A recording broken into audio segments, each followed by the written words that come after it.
Olá, pessoas! Vocês estão ouvindo o Do The Math? Eu sou Marcel Giraldini, founder e Chief Growth da Math Group, e hoje a gente vai bater um papo sobre fundação, mas não é sobre literatura, é fundação de IA. É isso mesmo, Marcel. E para isso hoje a gente está aqui com o nosso convidado, Thiago Dutra, diretor executivo da MEF. Dutra, um prazer te receber aqui no Do The Math. Obrigado, pessoal. Prazer é meu estar aqui com vocês. Olha, para começar, a gente está falando de fundação para IA, né? E a gente sabe que a fundação ela é a base estruturante para qualquer coisa que você vai construir para não ser um castelo de areia. Dutra, agora a gente está gravando o especial Febraban, né? Mas eu queria que a gente pode começar por aí, assim. Qual a importância da fundação quando a gente está falando, principalmente que a gente escuta muito essa camada vai superior, vamos fazer projetos de IA e tal, mas fala da importância, quais são os principais pontos quando a gente fala da fundação para que esses outros projetos possam acontecer? Boa, Fabi. Eu acho que quando a gente pensa na fundação para IA, a gente pensa em alguns aspectos muito básicos, né? Que vão desde a base de conhecimento que a gente vai utilizar para esses projetos, que tem que estar muito bem linkada com o propósito que a gente vai ativar na AI, com esses produtos que nós vamos construir. E tem uma questão, eu acho que bastante relevante também, que é quais são os guardrails que eu vou ativar e dentro dessa jornada que eu estou atendendo, o que a minha empresa prega como guardrails para a construção e a utilização de agentes ou assistentes de AI. Então, essa fundação básica que precisa estar muito bem estruturada, porque eu não tenho que repensar isso a cada POC, a cada novo MVP, sim, que é muito importante, né? E hoje a maioria das iniciativas estão acontecendo de forma desorganizada ainda, né? Então, eu tenho os assistentes de marketing, eu tenho os assistentes financeiros, eu tenho os assistentes de supply chain, cada um construindo suas jornadas e reiniciando o processo de fundação de dados, reiniciando o processo de segurança, reiniciando o processo de guardrails, de governança, enfim. Está falando que o que a gente ouve, né, vamos fazer IA, mas o que a gente vê quando vai olhar é zero governança real, quer dizer, vamos fazendo aí depois ver o que dá. A gente está falando de uma baixa ou nenhuma reutilização de assistentes isolados que acontecem. A gente está falando de até a falta de uma definição de quais são as regras que vão definir esses guardrails corporativos, né? Isso é o que a gente vê muito. O fato, acho que, e por isso que a gente está usando a Febraban para lançar a MFAI Platform, é porque a gente começa com essa conversa. Essa conversa em primeiro. Vamos definir isso primeiro, porque é isso que te habilita a crescer a partir daí. Dos projetos que você... Né, dos projetos que você liderou todos até agora. Então, os projetos que foram os projetos pilotos que a gente usou para montar, definir o modelo, como é a plataforma. Como é que foi começar falando de governança antes de colocar um assistente para rodar? Isso foi bem aceito pelas pessoas? O benefício ficou claro? Como é que foi isso? Foi, Marcelo, porque eu acho que teve uma questão muito importante, que quando a gente começou a falar sobre a plataforma e o que a gente quer entregar com ela, principalmente nos preceitos de governança, teve muito aquele momento de, não tinha pensado nisso ainda, né? Então, teve muitos executivos que olharam para nós da MEF e disseram, nossa, que interessante vocês estão pensando nisso agora, porque esse é um problema que eu não tinha vislumbrado ainda, e saber que vocês estão preparados para me atender com agilidade e entregar os produtos de AI, mas já estão nascendo governados, com segurança, com mecanismos de fallback, a gente fala daqui a pouquinho sobre isso. Isso nos colocou num lugar bastante especial, tipo, eu vou ter resiliência, eu vou ter compromisso de entregar algo produtivo e não só mais POCs aqui dentro. Dutra, quando a gente fala de alguns problemas, né, que a MEF AI Platform ela resolve, na sua visão, os problemas eles mudaram? Ou porque quando a gente pensa assim, por exemplo, você ter uma camada de um plano de contingência, digamos assim, né? Isso não é algo novo. Na verdade, já deveria ser de muito tempo atrás, assim. Mas na sua visão, você enxerga que tem muitos novos problemas com tudo que está surgindo e que está à disposição? Ou as estruturas dos problemas, a estrutura em si, ela é a mesma? Eu acho que os problemas são os mesmos, Fabi. A questão é que a gente está muito mais acelerados agora, né? Então, como você falou, problema de contingência existe desde que tecnologia é tecnologia. Não só no mundo da tecnologia, né? O avião tem tripla redundância por um motivo. A gente não quer que ele caia.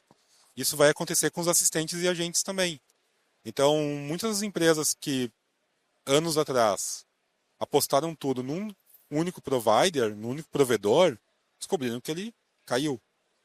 E aí, puxa, perdi meu assistente, perdi meu agente no meio de uma jornada crítica, numa jornada produtiva, não pode mais acontecer.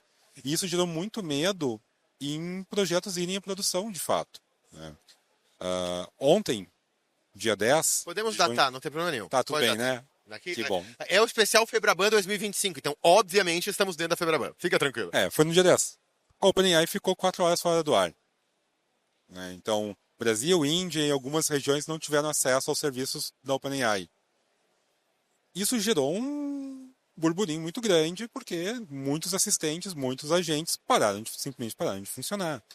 Então, quando a gente pensa em uma plataforma que vai orquestrar isso de uma forma inteligente, que vai permitir eu manter a minha resiliência operacional, foi aí que a fundação fez muito sentido.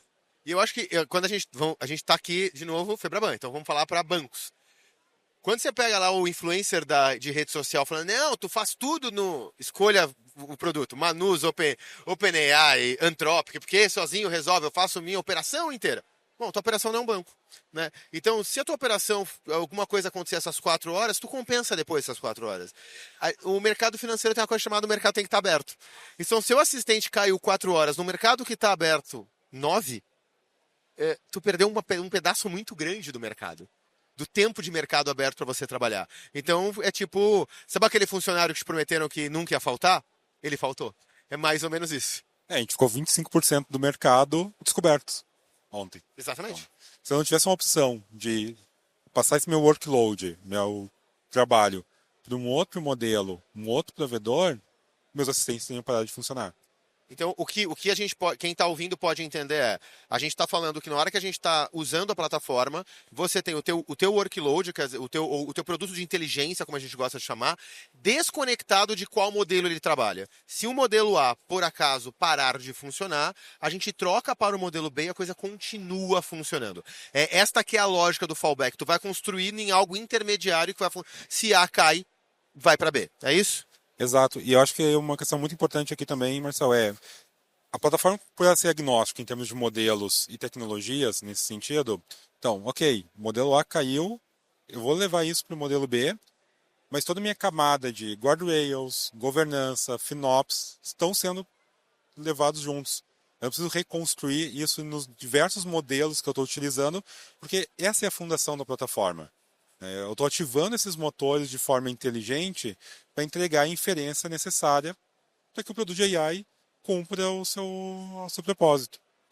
Uma coisa que eu queria que você falasse também é porque quando a gente fala, por exemplo, de políticas de governança, eventualmente guardrails ali, a gente sabe que uma empresa ela pode ter algumas coisas já pré-definidas, né? E em teoria todas deveriam ter, mas também existe talvez alguns gaps aí no meio do caminho, porque a gente está falando de novas tecnologias, de novos formatos. A gente brinca, né? Fala que há alguns anos atrás toda a parte de projetos de tecnologia ficava sobre o chapéu de tecnologia. Hoje você tem a área de negócio ali dominando e podendo gerar projetos também em parceria com tecnologia e tal. E eu ia te perguntar, quando a gente fala da Math AI Platform, existe guardrails ali pré-definidos que uma empresa ela vai poder se apoiar, mas também a possibilidade dela colocar características e personalizar isso. Como isso funciona? Perfeito, Fabi. A gente tem guardrails tanto na camada de plataforma, de forma fundamentada, né? Então, por exemplo, um guardrail de LGPD já está ativo na plataforma by default, e o nível de produto de AI, o nosso produto de inteligência, ele é totalmente customizável também. Porque uma assistente que eu vou utilizar internamente vai ter características diferentes do meu assistente vai para o público. Então, quando eu vou, por exemplo, usar um assistente de comunicação externo, eu posso ter guardrails muito específicos, porque eu não quero citar nome de concorrentes, eu não quero citar um determinado jargão, eu não quero usar um determinado tecniquez naquela comunicação, e eu vou configurar isso em volta dos meus guardrails. Para o meu público interno vai ser diferente essa modelagem de guardrails e segurança, né? Então, a modularização por produto de AI que nos permite também escalar de uma forma muito mais ágil, sem ter que reconstruir a plataforma de tempos em tempos a cada nova iniciativa. Tá, um novo produto, um novo produto não, me expressei mal. Um novo modelo entrou no ar. Saiu, acho que semana passada saiu o Sonnet 3.7, por exemplo. Muito bom em código, por sinal. Imagina que você quer utilizar tá lá o Sonnet e o cliente, mas eu podia testar se não fica melhor ou mais rápido ou mais performático com o Sonnet. Ele não vai precisar reconstruir tudo porque entrou na plataforma nova. A gente só vai precisar, a gente vai trazer esse modelo para dentro da plataforma, ele pode portar o produto de inteligência dele. Essa é a lógica? Essa é a lógica. Os modelos de AI viram plug and plays dentro da plataforma. Então, se eu já tenho um produto, eu tenho lá meu gerador de código XPTO que converte o código legado COBOL para .NET ou Java. Estava baseado em OpenAI ou Gemini. Esse resultado é real? Tem esse produto já? Tem. Tá. E eu quero testar o produto da Anthropic, o novo produto da Anthropic, são 3 cliques, até eu publicar ele dentro do meu assistente de conversão de código, né? E todas as demais configurações vão ser herdadas, eu vou manter elas, né? Assim como eu vou poder criar agentes ou assistentes mais complexos que ativam mais de um produto dentro de uma jornada. Porque, como a gente já falou em outras oportunidades, a gente tem, por exemplo, o Sales Assistant, que ele está gerando código, ele está gerando consultas SQL, ele está interpretando áudio, ele está usando modelos diversos que estão sendo orquestrados pela plataforma, e dentro da visão de plataforma são pequenos produtos de AI que estão encadeados, gerando uma jornada com múltiplos assistentes, que diminui essa fricção. Então, fica muito mais modular, muito mais fácil trocar e testar novos modelos para entender onde que eu performo melhor. Entendi. Só, Fabi, ele falou do Sales Assistant, a gente tem um podcast, volta um pouquinho para cima só, que a gente fez com o Thiago Juninho, ele explicando o que é o Sales Assistant, mas para quem não viu, não volta agora, espera acabar esse podcast, e quem não for lá, deixa eu explicar rapidinho, é um assistente de venda baseado em voz, que você usa como interface entre você e o seu CRM e os outros sistemas que ajudam os vendedores. E a gente está falando aí e eu acho que tem uma coisa legal de falar da customização, que a gente podia devolver até para o Dutra, porque é legal a gente ver uma empresa um adquirente de cartão de crédito usa de forma totalmente diferente de uma empresa de revestimentos cerâmicos, né? As duas empresas estão usando o mesmo produto base de assistente, mas o pool de funcionalidades são completamente diferentes, né? Eu quero te complementar e eu jogo essa bola pro Dutra, né? A gente sabe que um dos desafios, e aí não é privilégio do mercado financeiro, mas um dos desafios das grandes empresas é a oportunidade de reaproveitar coisas existentes de áreas diferentes, né? Então, quando a gente está falando de iniciativas com AI, por exemplo, conta um pouco, Dutra, como que, de repente, um agente que foi criado para uma área dê exemplos você, pode ser reaproveitado com toda a segurança, sem trazer coisas que são específicas daquela área. Como que funciona isso? Bom, Fabi, a gente tem na visão de plataforma, ela tem o hub de produtos de AI, não só o hub de modelos de LLM, né? A visão dela é produtizar, né? Então, que as iniciativas possam ser reutilizáveis também.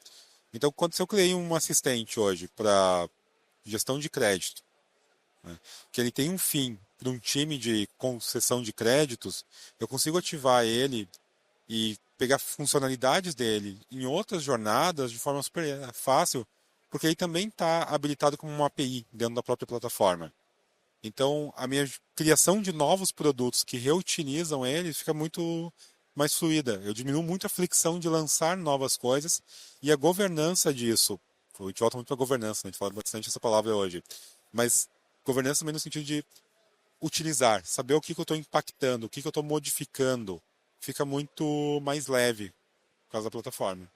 E agora eu quero emendar numa outra coisa. Quando você tem empresas grandes com muitas áreas e muitas pessoas e muitas iniciativas, onde a plataforma atua para ajudar a fazer essa leitura para que não haja sobreposição ou para que de repente tenha alguma coisa tipo, olha, você está criando isso daqui, você pode aproveitar, ela faz isso.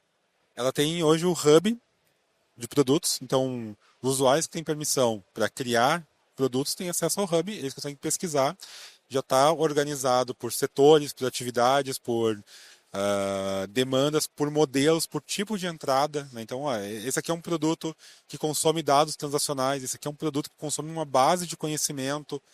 As bases de conhecimento estão sendo catalogadas dentro da plataforma também, para que eu possa ativar elas de forma mais fluida e criar os produtos dentro dela. Então, a minha base de conhecimento sobre os produtos da minha instituição pode ser ativada em vários outros assistentes, com contextos diferentes, né? De novo, com guardrails diferentes.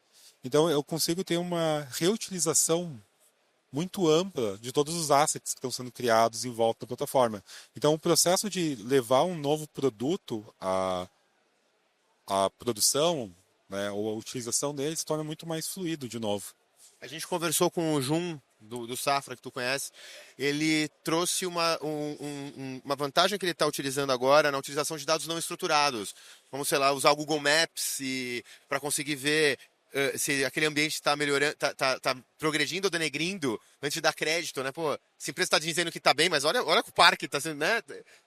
E aí, estamos falando de dado não estruturado. Quando você fala de reutilização, de ter o catálogo das bases de dados utilizadas para poder usar em outro lugar, está falando só das bases estruturadas e de proprietárias da empresa, ou está falando de qualquer tipo de dado que for trafegar pela plataforma, eu posso reutilizar isso, óbvio, se tiver a permissão de uso para um outro produto? Qualquer dado.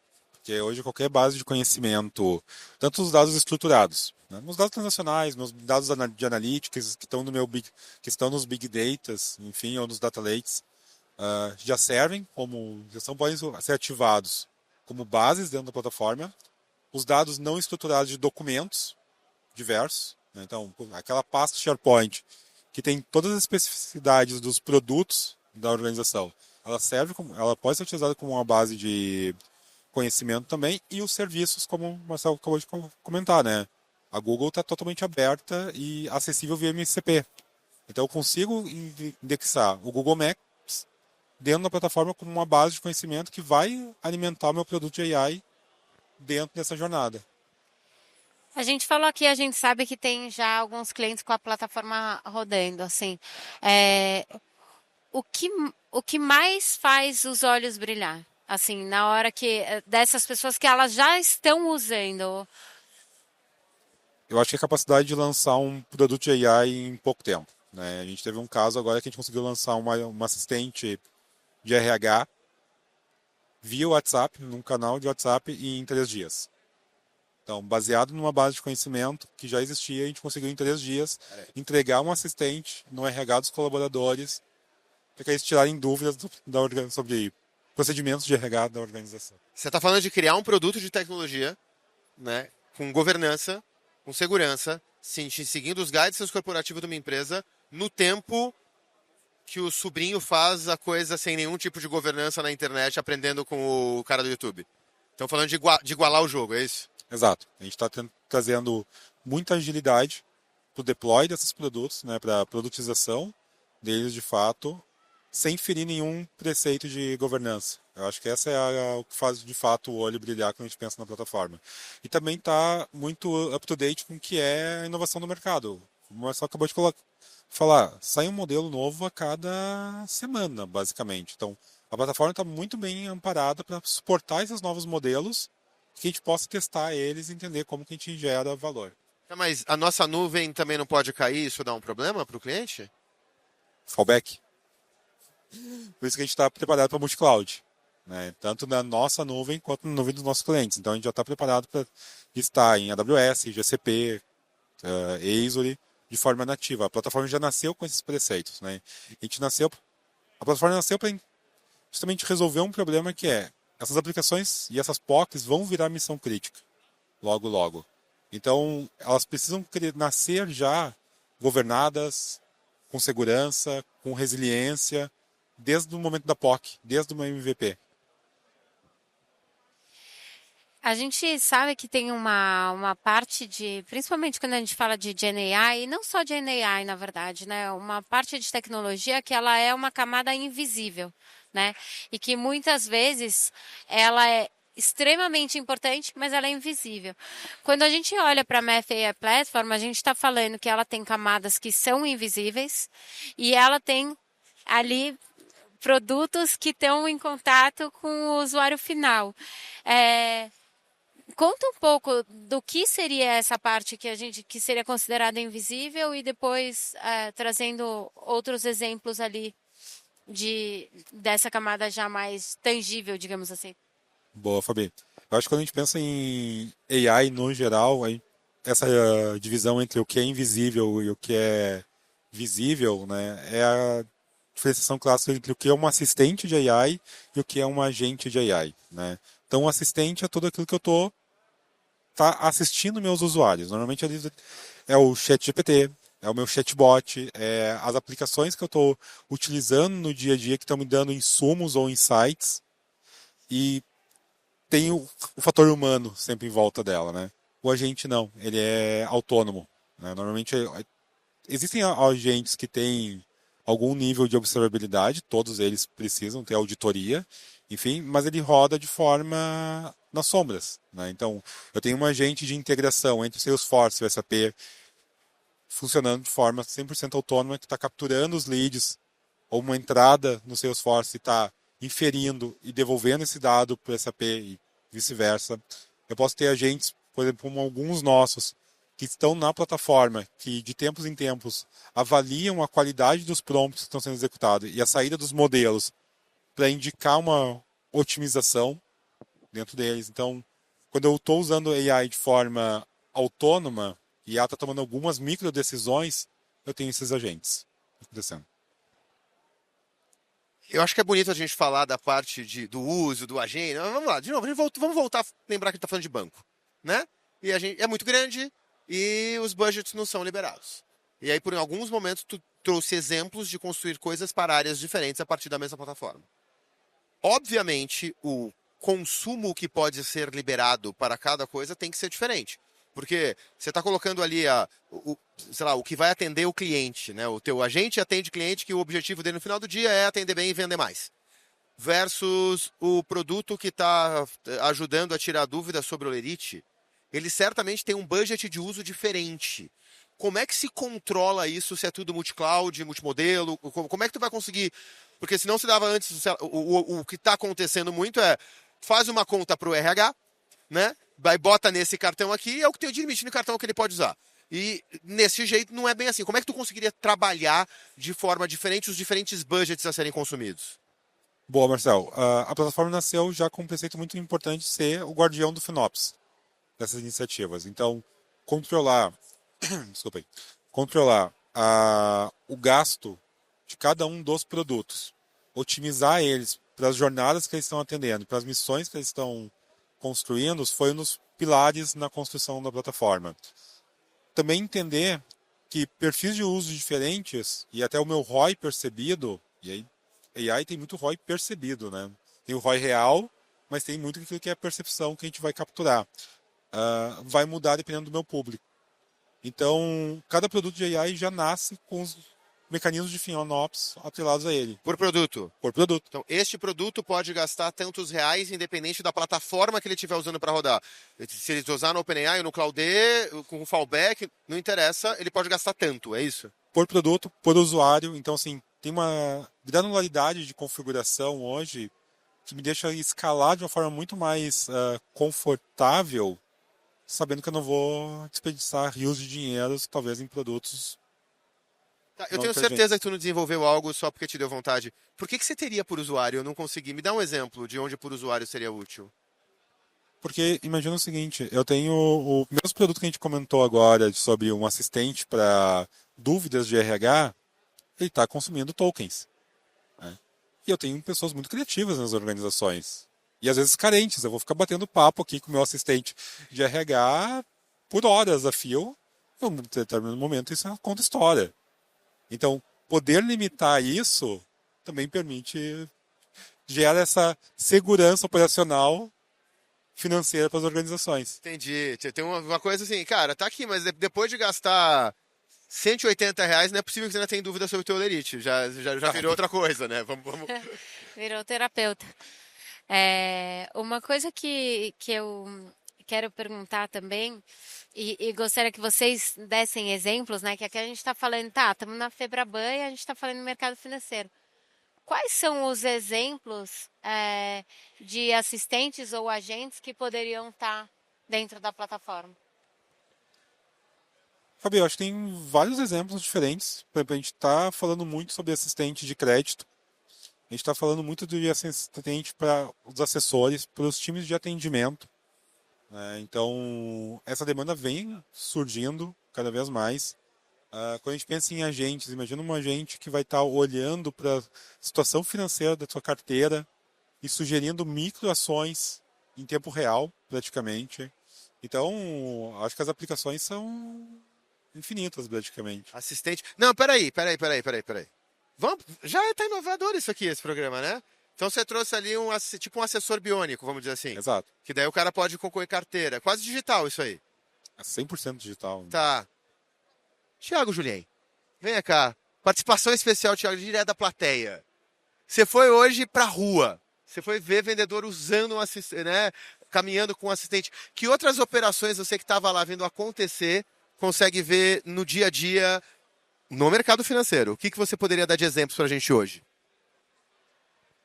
Cara, legal. Vamos ao vivo aqui, né? Olha, eu acho que hoje a gente fez uma rota com um vendedor bem sênior, né, no mercado. Ele já passou por alguns setores e ele trouxe alguns insights, inclusive essa questão de análise de crédito em tempo real. Então, isso é totalmente aplicável, né, para o mercado financeiro, porque pensa o seguinte, uma das dificuldades que a gente tem hoje, que o vendedor tem hoje, é quando às vezes o limite de crédito de uma empresa fica barrado e o nosso cliente não sabe exatamente se ele expande esse limite ou não, certo? E isso você tem uma alta dependência de análise de dados para você conseguir saber se você faz isso, se você consegue ceder esse crédito, sim ou não. E hoje, essa análise demora em média 3 meses. Agora, traz isso para um cenário PF, certo? Onde você, às vezes, não tem o histórico de dados bancários dessa pessoa. Como que você faz isso? Como se você vai ceder ou não esse crédito, né? Então, assim, a gente conseguiria ter, né, um assistente, né? Eu estou vendo aqui o Dutra conversando, acompanhando não só essa pessoa física com os dados bancários dela, mas também com todos os dados da jornada dela de outros lugares, né? Para você saber se você concede ou não esse crédito. Então, esse daí seria, por exemplo, um insight que a gente teve hoje da rua, que seria totalmente aplicável aqui no mercado financeiro, né? Imagina, né, a gente podendo conectar isso hoje a praticamente todos os principais birôs. Então, a capacidade de entregar inteligência na ponta de uma forma muito mais ágil ficou fantástica. Eu vou pegar essa onda aí. Você falou que tá liberado de jogar para a plateia. Eu vou chamar mais um aqui. E quero fazer essa pergunta para o Vini também. Vini, que você é sempre muito antenado em todas as coisas que estão acontecendo. Se você fosse colocar de uma forma mais sucinta, o que a Math AI Platform hoje tem que é só ela que tem? A gente sabe que quando a gente está falando de tecnologia, tudo é uma questão de tempo. Mas o que hoje a gente fala, tá, hoje isso ainda não tem. E é isso que ela atende muito bem. Eu acho que a gente falou muito sobre a importância de base de conhecimento para a construção de assistentes e agentes. A plataforma constrói a base de conhecimento própria dela do ponto de vista de produtos de AI. Então a gente tem tantos aceleradores. Quando o Dutra cita um exemplo que consegue criar um assistente ali para RH em 3 dias, não só da expertise que a gente tem hoje de imersão no negócio e de tecnologia, mas são dos aceleradores que a gente foi desenvolvendo, né? Mais cedo a gente falou muito sobre reaproveitamento.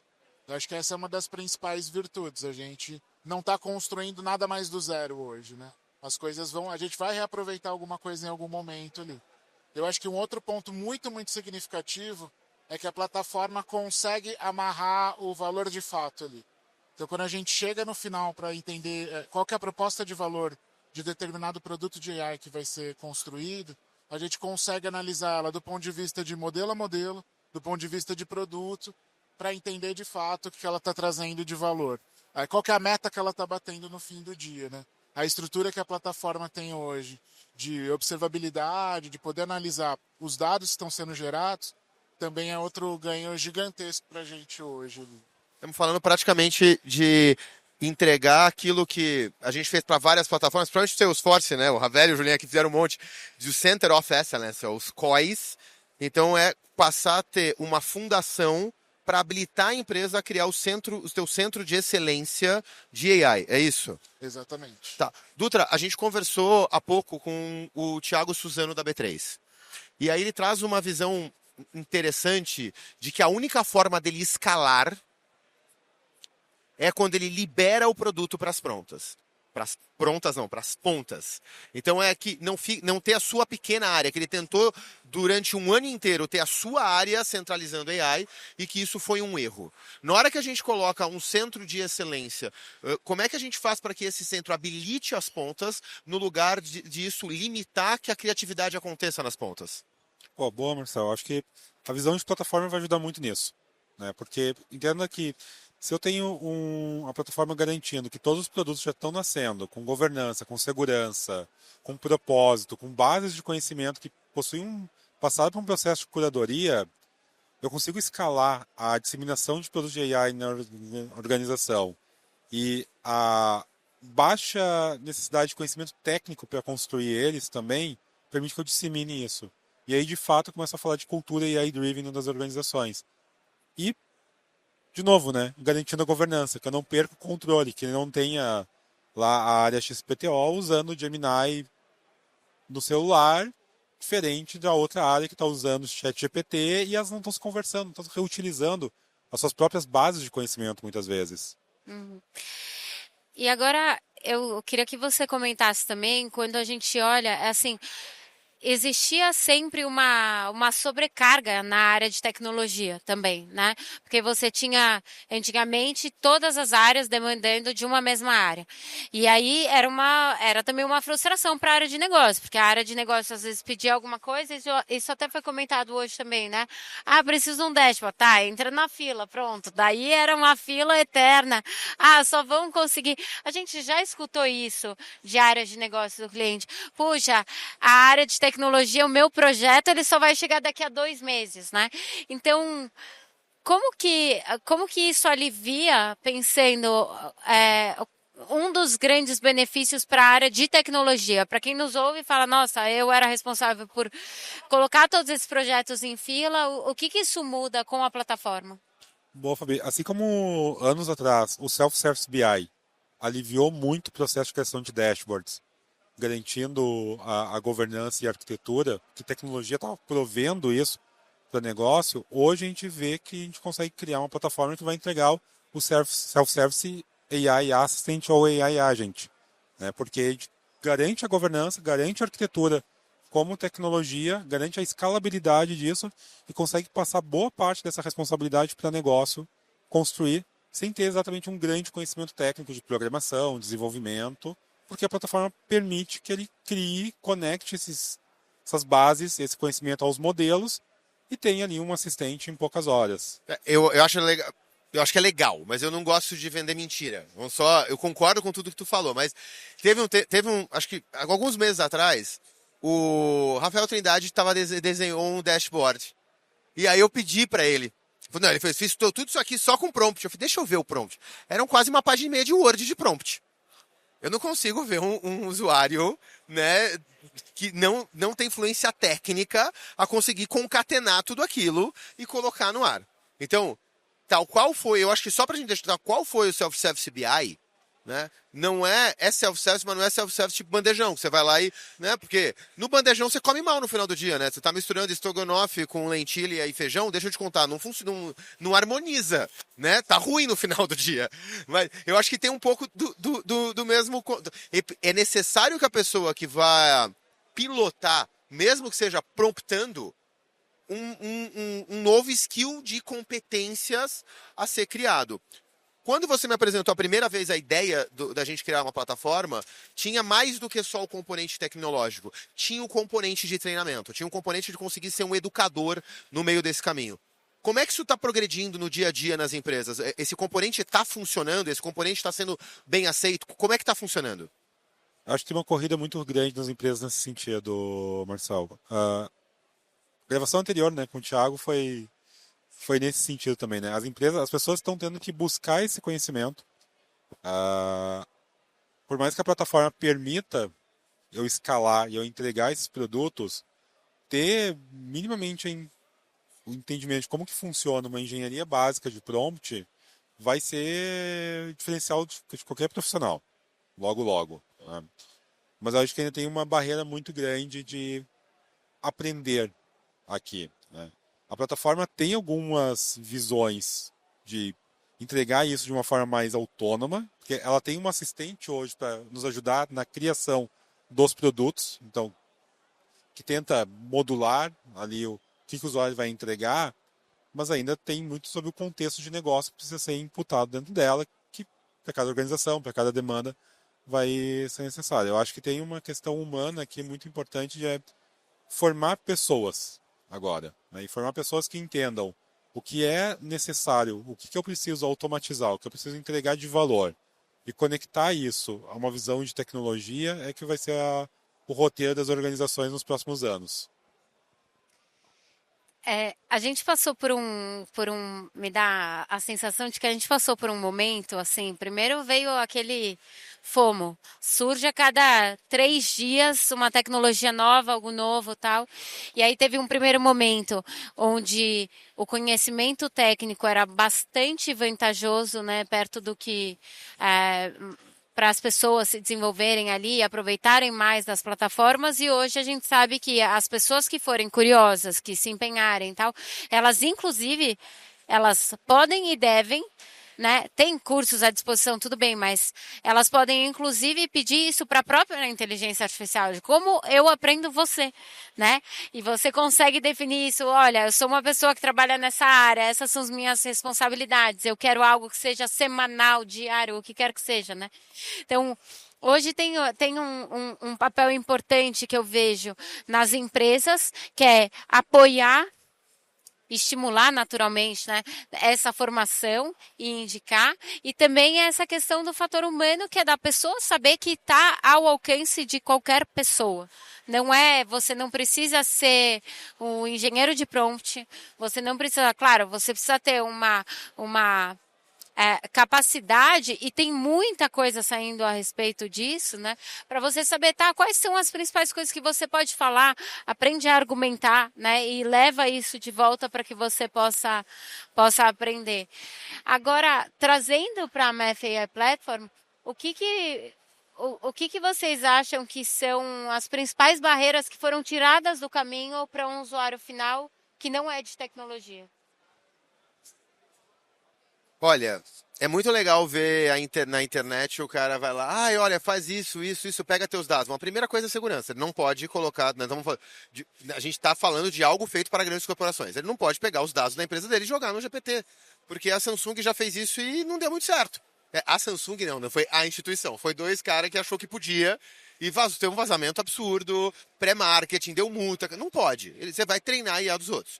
Então acho que tem esse ponto que habilita você fazer coisas que ajudam o teu trabalho.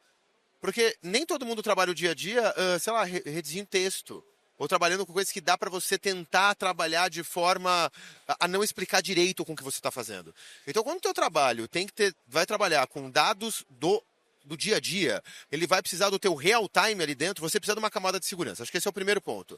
E não, de repente não é nem pro teu dia a dia, mas você quer inovar, ou se eu conseguisse conectar isso da empresa, já está lá, está no catálogo. Então, eu acho que libera, neste momento, o cara mais curioso. E talvez ele seja, e aí eu vou devolver isso pro Dutra, e talvez ele seja aquela função do case de sucesso, que ele é mais curioso, ele vai mexer, ele vai começar a trabalhar, ele vai apresentar coisas que dão um resultado real, e aí vai ter mais gente que vai começar a ganhar coragem de brincar.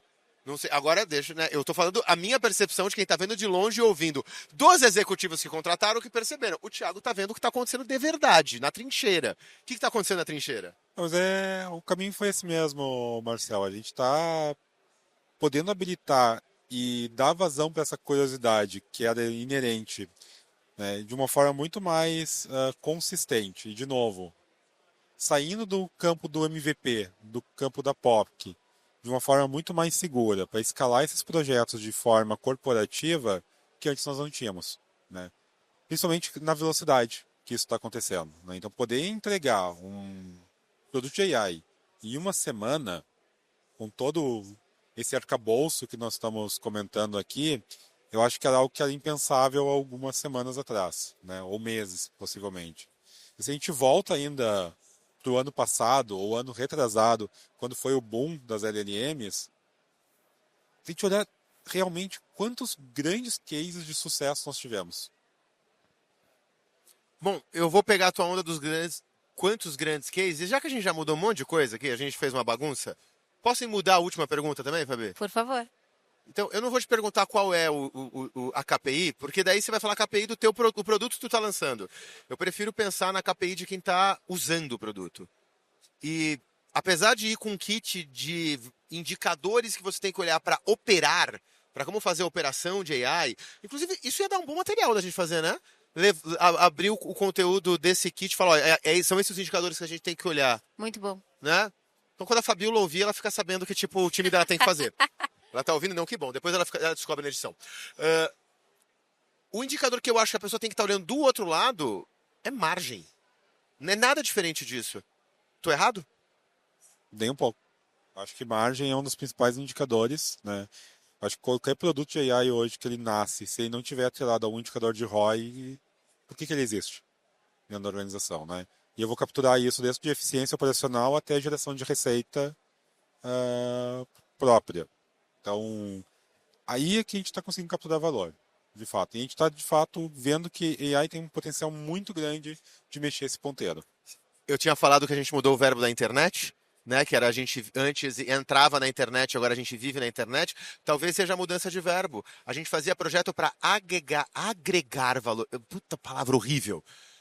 Agregar valor. Não, a gente vai fazer projeto agora para gerar valor. E gerar valor é bora online. Não tem, estamos falando de dinheiro sobrando na última linha. Perfeito. Quem não quer margem e ROI, né? Depois dessa, não tem nem como a gente continuar. Tá, a gente vai precisar encerrar. Então, Dutra, quero te agradecer muito Obrigado. por ter participado de novo. Obrigada. Obrigado, foi um prazer, pessoal. Valeu, gente. Duplo C, vai. Curte, compartilha e comenta, por favor. Valeu.